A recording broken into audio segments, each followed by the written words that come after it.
Coucou tout le monde, j'espère que vous allez bien. En fait, il fallait absolument que je vous fasse cette vidéo de rattrapage puisque je vous ai pas présenté mes lectures de novembre ni de décembre, donc ça fait un sacré paquet. Il y a une pile mais juste gigantesque à côté de moi. J'ai eu beaucoup de graphiques heureusement, donc ça ira un peu plus vite. Ce qu'on va faire, c'est que je vais vous présenter très rapidement le résumé et très rapidement mon ressenti. Il y en a, ça commence à dater un petit peu, donc vous allez voir. Ceux qui n'ont pas laissé un souvenir vraiment mémorable, de toute façon, vous verrez que c'était pas non plus transcendant. Normalement, sur cette vidéo, vous devez noter une différence majeure. La première, c'est que je ne porte pas mes lunettes. Et c'est lié à la raison numéro 2, c'est que tout simplement, j'ai eu enfin du matériel pour filmer, du matériel un petit peu plus qualitatif, et donc j'ai eu une softbox pour pouvoir tourner, y compris quand il fait nuit noire, comme maintenant il fait nuit noire. Il est 18h à Bruxelles, dans l'appart on voit absolument rien, et j'ai cette lumière qui me bousille les yeux, mais qui va me permettre de tourner cette vidéo pour vous, y compris le soir, donc normalement ça devrait accélérer le rythme des vidéos en 2019, je croise les doigts.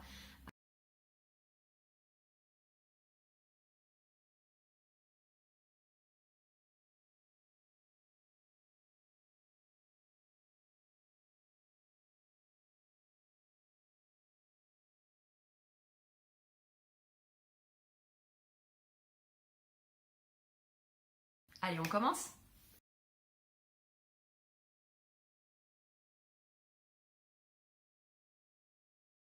Alors, on va commencer par un manga. Euh, alors, le voici.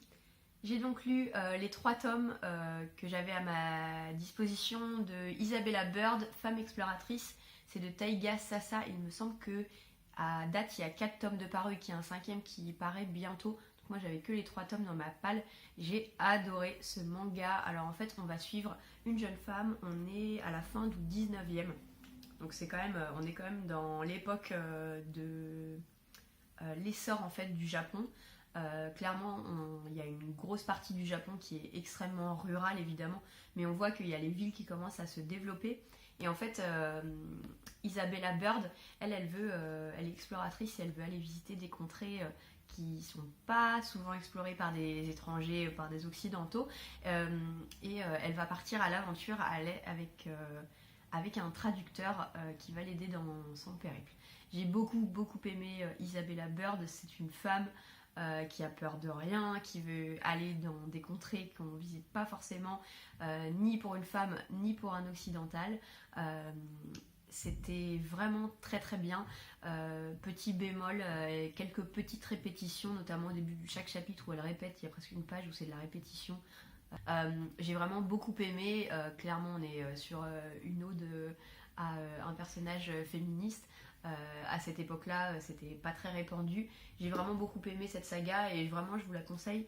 Moi qui suis pas très manga, j'ai beaucoup aimé parce que on est dans un récit historique. En plus, c'est un récit qui est véridique, donc qui est mis sous forme de fiction dans le manga, mais voilà, j'ai trouvé que ça a du peps, on en apprend sur le Japon de cette époque.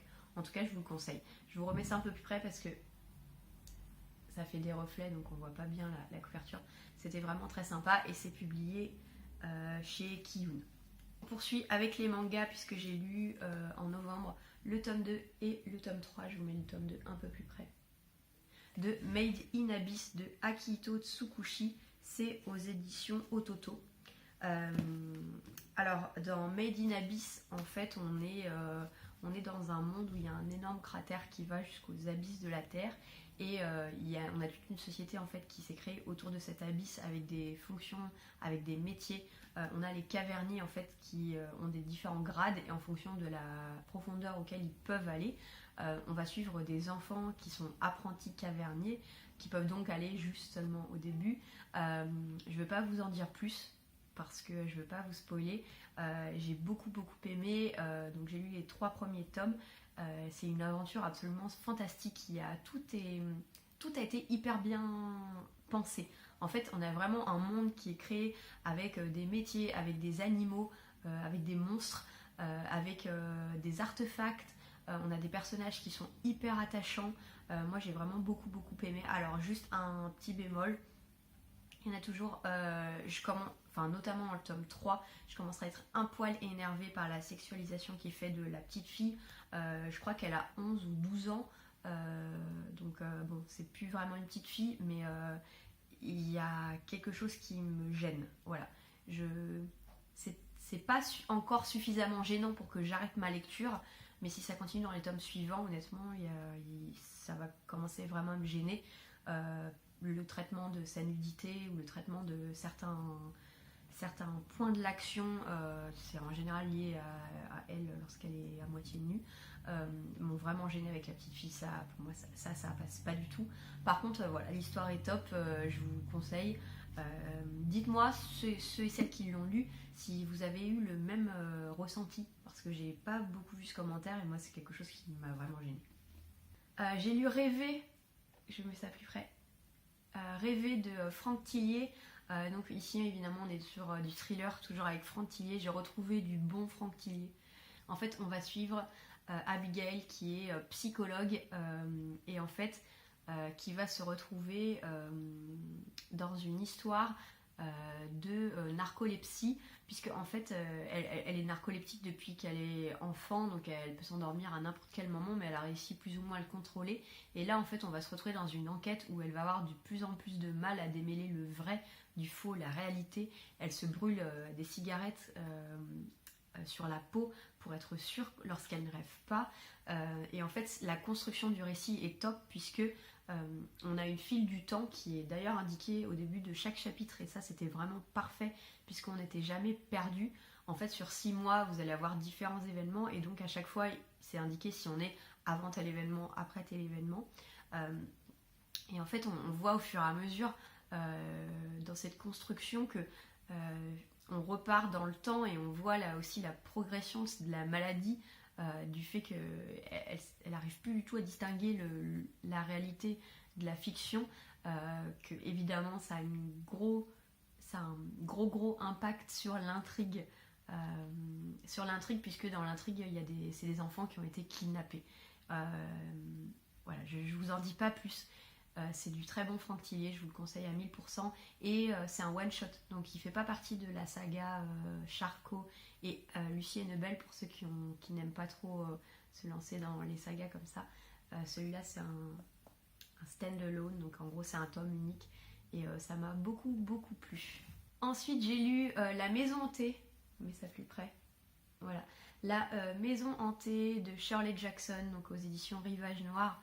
Donc, La Maison Hantée, c'est ce livre qui a inspiré The Haunting of Hill House, donc disponible sur Netflix. C'est une série que j'ai adorée, il y a 10 épisodes, j'étais complètement transcendée par cette série, donc je voulais absolument lire le livre. Dans ce livre, en fait, on va suivre plusieurs personnages, donc notamment 3 personnages principaux qui en fait ont été invités par un professeur en paranormal dans cette maison hantée. Donc ils vont être invités pour participer à une espèce d'expérience scientifique. Donc ils vont y aller. Il va se passer des choses dans cette maison. Il faut savoir qu'effectivement cette maison, comme dit le titre, hein, c'est une maison qui est hantée, donc il se passe des choses. Et en fait on va vraiment voir l'impact psychologique sur les personnages. Les personnages sont vraiment très bien construits. Alors c'est une lecture qui m'a plu. Après, honnêtement, j'ai pas été transcendée plus que ça. Je vous conseille de voir la série. Par contre, voilà, c'est un livre qui est très bien écrit. Il date des années 80, je crois. Et en fait, j'ai beaucoup aimé le sarcasme des personnages. En fait, les 2 personnages féminins vont vraiment avoir une espèce d'interaction entre elles deux, basée sur l'humour, l'ironie et le sarcasme. Et en fait, c'est comme si elle s'était construit une bulle imaginaire autour d'elle, et toutes leurs répliques, en fait, si on les prend séparément, on se dit mais qu'est-ce qu'elle raconte? Et en fait, tout est dans un jeu du dialogue, et ça, j'ai trouvé que c'était vraiment très intéressant dans le récit, surtout dans un livre d'horreur, entre guillemets. C'est pas quelque chose qui se voit souvent. Autre lecture, La fille qui n'existait pas de Nathalie C. Anderson chez Pocket Jeunesse, que j'ai lu en lecture commune avec Laure. Je te fais un coucou si tu me regardes. J'ai beaucoup aimé cette lecture, mais vraiment c'était pas un coup de cœur, mais franchement c'était plutôt proche. Donc dans La fille qui n'existait pas, on va suivre Tina qui habite au Kenya, qui vit avec un gang en fait depuis plusieurs années, parce qu'elle est à la rue, elle vit sur un toit, et elle essaie de faire survivre sa petite sœur qu'elle a placée dans un orphelinat, je crois, pour bonne sœur, pour qu'elle ait une éducation correcte. Et en fait, Tina, elle est cambrioleuse. Donc comme elle est fluette et petite, elle peut rentrer facilement dans les maisons. Et là, elle a prévu de rentrer dans la maison des Grey Hill, qui sont très riches. Sauf que cette maison, elle la connaît bien puisqu'il y a vécu des années. Sa maman était femme de ménage dans cette maison. En fait, elle va tomber nez à nez sur le fils du propriétaire. Voilà, je m'arrête là pour le résumé, c'est tout au début, donc je vous spoile pas. C'était vraiment super. Déjà, c'est très rare, que ce soit dans la jeunesse, même dans l'adulte, mais dans la jeunesse, d'avoir des livres qui se situent en Afrique. Alors personnellement, j'avais quasi pas lu. J'ai lu Baron Blixen, voilà, donc, cette femme qui a vécu en Afrique au début du XXe. Mais La fille qui n'existait pas, je trouve que c'est vraiment une super introduction pour plein de problèmes qu'on a en Afrique aujourd'hui. Alors ça parle de gangs, ça parle de trafic de diamants, des grosses sociétés qui ont mainmise sur beaucoup d'employés, de conditions de sécurité lors du travail. On a beaucoup de thèmes qui sont évoqués. On a cette petite Tina qui est extrêmement forte, qui se bat pour ses droits, qui se bat pour ce qu'elle a envie. Il y a une action incroyable dans ce bouquin, j'ai pas pu le lâcher. Laure a aussi également beaucoup aimé. C'était une très très bonne lecture et je peux que vous le conseiller. Donc La fille qui n'existait pas chez PKJ, c'est une petite pépite. Une autre super lecture, Le renard et la couronne de Yann Fastier, aux éditions Talent Haut. J'arrive plus à parler. Aux éditions Talent Haut. J'ai beaucoup aimé cette histoire. Alors c'est un gros pavé, pourtant j'ai lu très vite. Je crois que c'est 550 pages. En fait c'est une très très belle histoire, c'est une espèce d'épopée. Moi ça m'a fait beaucoup penser à Van Gogh. Je vous dirai pas sur quels aspects, pour vous laisser la surprise. Mais j'ai beaucoup aimé. Les fans de Timothée de Fontbelle, ça devrait beaucoup vous plaire cet ouvrage. En fait on va suivre, comment elle s'appelle, Anna, qui habite dans un petit village avec sa grand-mère. Elles sont assez pauvres mais elles s'en sortent, elle a son petit potager. Et en fait malheureusement sa grand-mère va décéder. On a une époque où si on n'est pas protégé par un homme ou si on n'a pas une fortune familiale, ça va être compliqué. Sa maison va être saccagée en fait par les habitants du village. Elle va devoir partir. Elle va se retrouver sur les routes. Et puis elle va finir par, on va dire, être recueillie dans un gang d'enfants des rues qui mendient, qui volent aussi. Elle va apprendre à devenir une petite voleuse et puis on va suivre la vie d'Anna pendant qu'elle grandit jusqu'à la trentaine d'années, je pense. C'était une sacrée épopée en Europe. Elle passe par plusieurs pays. C'est une fille très très forte, encore une fois. J'ai vraiment adoré l'histoire d'Anna, qui se laisse pas faire, elle se laisse pas marcher sur les pieds. Elle se bat, des fois c'est difficile, elle retombe, elle remonte. Voilà, la vie est pas facile avec elle.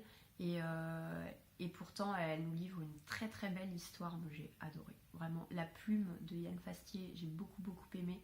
C'est fluide, c'est très beau, c'est très onirique.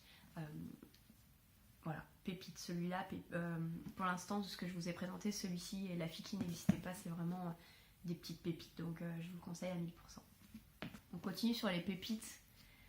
Jusqu'ici tout va bien de Gary Deschmidt, édition Medium Plus. Alors en fait j'avais eu ce livre avec la Cube parce que je voulais un contemporain qui soit émouvant, qui ait du fond.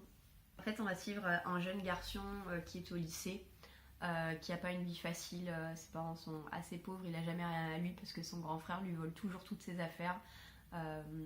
Il lui vole son blouson qui lui tient tant à cœur. C'est pas vraiment évident la vie pour lui. Son autre grand frère est parti à la guerre du Vietnam et il va revenir un petit peu différent.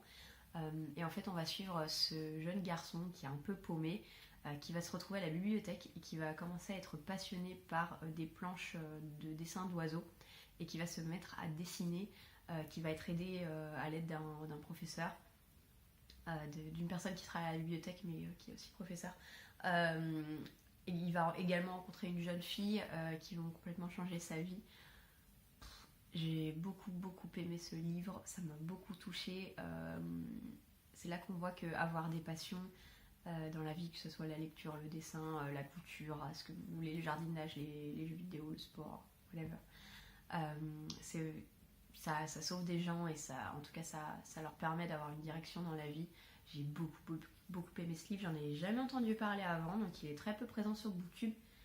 Jusqu'ici tout va bien, vraiment je vous le conseille, c'était une très belle lecture. Un peu de graphique. Je vous présente la boîte à musique de JG et Carbone chez Dupuis, le tome 1 qui s'appelle Bienvenue à Pandorian. Je pense que c'est un ouvrage que vous avez vu partout. Je l'ai acheté au salon de livre jeunesse, je l'ai lu 2 heures après. Ça me faisait très envie. En fait, voilà, je vais vous montrer. C'est juste très beau. J'ai adoré les dessins, les visuels, la colo. On va y arriver. La colorisation est absolument splendide. Les dessins sont très ronds. En fait, ça m'a fait un peu penser à style manga. J'ai trouvé ça très beau. Et en fait, dans la boîte à musique, on va suivre une petite fille qui a perdu sa maman.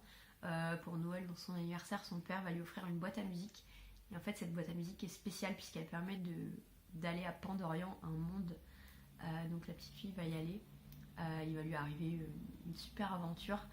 J'ai qu'une hâte, c'est de lire le tome 2. J'ai beaucoup aimé cette histoire. J'ai appris qu'il allait y avoir beaucoup de tomes, donc je suis très contente. Vraiment, je vous conseille la beauté de cette couverture, quoi. Les carnets de cerises et Valentin, donc Joris Chamblin et Aurélie Néret. Donc il faut savoir que j'ai adoré la série Les carnets de cerises, donc les 5 tomes, des mêmes auteurs et illustrateurs. Et celui-ci, c'est un hors-série, donc déjà il est beaucoup plus petit. Donc déjà, c'est bon, que ça soit un hors-série, ok, mais pourquoi changer le format? Parce que ça fait moche à la bibliothèque. Voilà, un peu chiant. En fait, j'ai été très déçue par ce tome. En fait, ici, on est plutôt du point de vue de Valentin. Je veux pas vous dire qui c'est si vous n'avez pas lu les carnets de cerises. Donc ce petit garçon ici. On a aussi évidemment le point de vue de Cerise, notamment via ses journaux intimes. Donc on a beaucoup plus de planches de journaux intimes que de BD en fait finalement. Voilà. Alors qu'est-ce qui m'a gênée? En fait j'ai pas retrouvé l'ambiance et l'univers que j'ai dans les carnets de cerises, simplement parce qu'on est un peu plus dans la tête et dans l'univers de Valentin, qui est un enfant qui est assez introverti, qui a un imaginaire bien à lui, notamment basé autour des extraterrestres, ce genre de choses. Et en fait je suis pas du tout rentrée dedans, je suis pas rentrée dans son univers. Je suis passée complètement à côté en fait. J'ai pas bien compris l'histoire. Enfin, comment dire, j'ai pas bien compris toujours le rapport et surtout je me suis pas du tout immergée dans l'univers de Valentin. Pourtant il aime beaucoup l'espace et moi aussi, mais je suis restée complètement imperméable. Donc pour moi, une grosse déception parce que je suis pas rentrée dedans. Ça veut pas dire que c'est une mauvaise BD, loin de là. Les illustrations sont toujours aussi belles, l'histoire est toujours aussi jolie. Mais pour moi, ça vaut pas le carnet de cerises. On repart sur de la BD. 28 minutes, je vous ai présenté déjà plus de 10 livres. C'est pas de course. Hein. Je vais vous présenter les chroniques de l'île perdue. Voilà. Ce livre est absolument magnifique. Donc c'est une BD de Loïc Clément et Anne Montel à la collection Métamorphose. J'ai adoré cette BD, mais vraiment énorme coup de cœur. Je vais essayer de vous montrer quelques planches. Les planches sont d'une beauté. Moi ça m'a beaucoup touché en fait les dessins. En fait c'est très pastel, si vous voyez bien. C'est très pastel, c'est très joli. En fait on va suivre deux enfants suite au naufrage du bateau sur lequel ils étaient. Le grand frère et le petit frère qui ont été séparés. Et en fait, On a une histoire qui est complètement fantastique avec cette île qui paraît paradisiaque, pourtant il y a des choses qui s'y passent. Moi ça m'a fait un peu penser à Lost. Voilà, une espèce de fumée noire qui se balade, on ne sait pas trop ce que c'est, des animaux qui deviennent un peu fous. Et en fait, le grand frère va essayer de retrouver le petit frère. C'est une très belle histoire et surtout il y a une belle morale, une morale contemporaine entre guillemets sur l'abandon, sur le sentiment de confiance, sur la famille. Moi j'ai gros coup de cœur sur cette BD, je vous la remontre. Voilà. Elle n'est pas donnée honnêtement, mais vu la qualité des dessins et surtout elle est plus longue que les BD habituelles. Elle fait environ 130 pages. Voilà. Donc on a un peu plus à lire déjà et vraiment je vous la conseille. Voilà. Petite pépite celle-ci. J'ai lu Red Rising de Pierce Brown que j'ai aux éditions Le Livre de Poche. Voilà, donc que j'avais eu gratuitement à la librairie. Ça arrive des fois d'avoir des livres gratuits. Red Rising, j'ai beaucoup aimé. Alors pas autant que Coup de cœur que certains ont eu, mais j'ai vraiment beaucoup aimé. C'est de la dystopie science-fiction. C'est de la très bonne dystopie. Alors c'est un peu classique, je préfère vous dire, moi personnellement tout le début j'avais vu la chose arriver. Si vous avez lu beaucoup de dystopie, beaucoup de science-fiction, ça va pas vous étonner. En tout cas les premiers chapitres, et après vous êtes embarqué dans un machin. En gros, on va suivre Darrow qui est un rouge. Donc les rouges, c'est un peu les travailleurs qui travaillent dans des espèces de tunnels, donc on va dire dans des mines, qui travaillent hyper dur dans cette société complètement injuste où on a différentes castes en fonction des couleurs et donc en fonction des métiers. Les rouges, les pauvres, socialement, ils peuvent pas trop s'élever, ils n'ont pas assez à manger. Et, voilà, c'est très dur la vie pour eux, mais ils ont été envoyés sur Mars pour préparer le terrain entre guillemets pour que les autres couleurs puissent ensuite venir. Ensuite l'histoire prend un tournant assez incroyable, je ne vais pas vous révéler. C'est un bouquin, alors déjà il y a de la stratégie militaire à fond. Si vous aimez la stratégie militaire, alors ce bouquin est parfait. Il y a des révélations, il y a de l'action. C'est un peu violent et sanglant, je préfère vous être honnête, c'est pas du tout pour les plus jeunes, je le conseille pas. Pas en dessous de 14-15 ans en tout cas, mais c'est de la très bonne dystopie de science-fiction. Ça faisait longtemps que je n'avais pas lu d'aussi bonne. Certes un peu classique, mais vraiment très bonne, donc je vous conseille celui-là, Red Rising. Ensuite, je voulais vous présenter ce petit roman, la petite fille de Monsieur Lynn de Philippe Claudel, que j'ai lu dans des conditions qui n'était pas optimale pour ce livre. En fait, ça va parler de Monsieur Lin qui va partir de son pays. On ne sait pas trop quel pays, mais on sait que c'est un pays d'Asie, du sud-est. Je ne sais pas si c'est le Vietnam, je sais pas, on ne sait pas vraiment l'époque ni l'endroit, qui va se retrouver dans un pays occidental. Je ne sais pas si c'est les États-Unis, la France. Honnêtement, je pense que c'est les États-Unis et le Vietnam, mais je ne suis pas sûre. C'est pas vraiment précisé. Et avec sa petite fille, et en fait qui va tout faire pour protéger sa petite fille. Il va être évidemment pris en charge par les services sociaux. On va suivre sa vie dans sa reconstruction, on va dire, dans un nouveau pays. Il est complètement perdu, le pauvre. C'était une très belle lecture. C'est très beau, c'est extrêmement bien écrit, ça m'a beaucoup touchée. En fait, ça aurait pu beaucoup plus me toucher si j'avais lu différemment. Je vous disais tout à l'heure que j'ai eu mal avec les petits livres.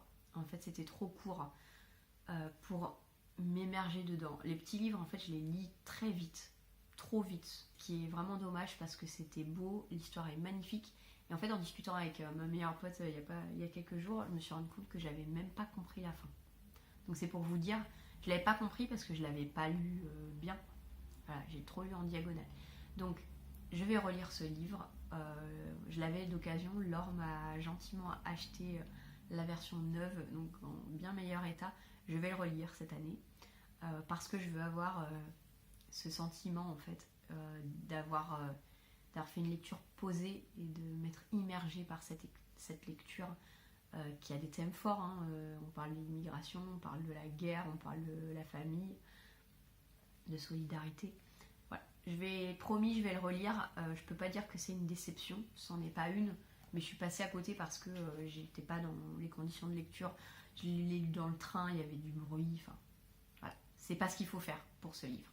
Swimming Pool de Sarah Crossan que j'avais acheté au salon du livre Montreuil jeunesse. Dans Swimming Pool, en fait, on va suivre Kasienka, je crois, ouais. Kasienka, qui est polonaise, qui va arriver en Angleterre avec sa maman. Ça parle de la difficulté de s'intégrer dans un nouveau pays, quand on parle difficilement la langue, quand on se sent pas chez soi, en fait. En fait, sa maman a décidé de partir en Angleterre pour retrouver la trace de son père qui a foutu le camp. Et en fait, on va suivre Kasienka dans sa vie collège. Kasienka qui, parce qu'elle parle pas très bien l'anglais, on va la mettre en 6e alors qu'elle a 13-14 ans, donc elle devrait être en 4e, surtout elle est très douée à l'école, qui clairement diminuée, on la diminue, c'est très dur, elle va retrouver la joie de vivre via la piscine, parce qu'elle adore nager, elle nage très bien. Comme Inséparable de Sarah Crossan, c'est un roman qui est écrit en vers libre. Donc c'est un roman qui se lit très vite. Moi j'aime beaucoup les vers libres. C'est quelque chose de très agréable. Je me rends compte que j'aime beaucoup ça. En fait, ça met de la poésie dans l'ouvrage. J'ai beaucoup aimé. Moins qu'Inséparable, parce que j'avais versé ma larme et que ça avait été un gros coup de cœur. Mais j'ai beaucoup aimé Swimming Pool parce que j'ai trouvé qu'il y avait un vrai fond de vérité, de réaliste et surtout de thèmes contemporains. On est sur une famille qui émigre dans un autre pays où ils connaissent personne, ils n'ont pas de famille, pas d'amis, c'est très dur. La réalité du quotidien, c'est vraiment pas évident, ils n'ont pas beaucoup de moyens et je trouve que c'est très bien retranscrit par la voix de Kasienka, donc ça m'a beaucoup plu. Voilà, donc celui-là je vous le conseille également. La plus grosse pépite de mes lectures récentes, voilà, Nevermore. Je vous fais la photo Instagram.